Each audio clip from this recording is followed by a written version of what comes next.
Episode 3. A Holy Nation. The Spiritual DNA of God's People.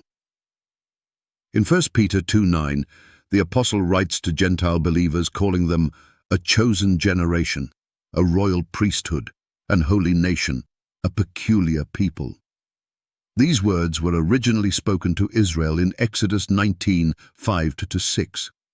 Yet Peter now applies them to Christians. Why? Because in Christ, Gentile believers inherit the same spiritual identity as ancient Israel. Peter wasn't using poetry. He was making a theological declaration. Believers in Christ, regardless of ethnicity, become part of a holy nation, not a political or ethnic one, but a spiritual one. The church is not a separate institution from Israel. It is Israel reborn, not in the flesh, but in the spirit. This holy nation does not operate by physical descent, but by faith. Galatians 3:7 states, "Know ye therefore that they which are of faith, the same are the children of Abraham." Abraham is the father of faith, and his spiritual descendants are not just Jews by birth, but anyone, Jew or Gentile, who walks in faith and obedience. This identity carries responsibility.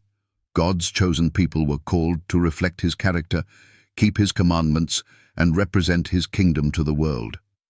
That call hasn't changed. Gentile believers, now part of the spiritual nation of Israel, are held to the same standard. Being a spiritual Jew is not a title. It's a calling. It means you are now a priest in God's service. Revelation 1:6 says Jesus hath made us kings and priests unto God and His Father. This language is not symbolic. It is covenantal. Under the Old Covenant, priests came from the tribe of Levi.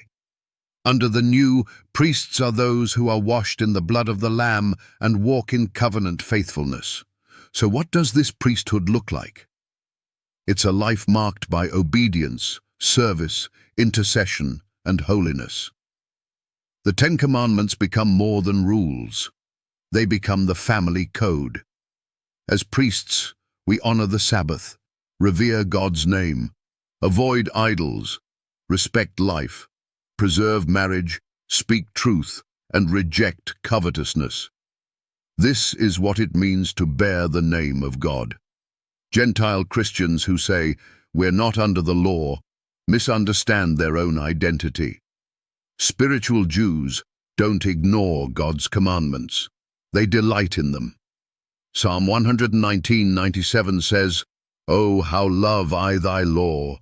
It is my meditation all the day." That's the attitude of a true priest and citizen of God's holy nation. The modern church often emphasizes grace without holiness, faith without obedience, salvation without sanctification. But God's holy nation is different. It is a people who walk in both faith and faithfulness. They don't just believe, they obey. This identity is not given lightly. It was bought with blood. Jesus gave His life to purify a people zealous of good works, Titus 2:14. Not a lawless people, not a Sunday-keeping substitute, but a Sabbath-keeping, Spirit-filled, commandment-honoring remnant that reflects God's glory on earth. To be a spiritual Jew is to walk in the footsteps of the prophets, to share the faith of Abraham, and to carry the name of Christ with reverence and responsibility. It is to be part of a holy nation, not someday, but today. And that nation, the Israel of God, will one day stand before the Lamb, having kept the faith and obeyed the commandments. Revelation 14:12. You are that nation. You are that priesthood. You are that people, not by flesh, but by spirit, not by race, but by grace. The question is, are you living like one?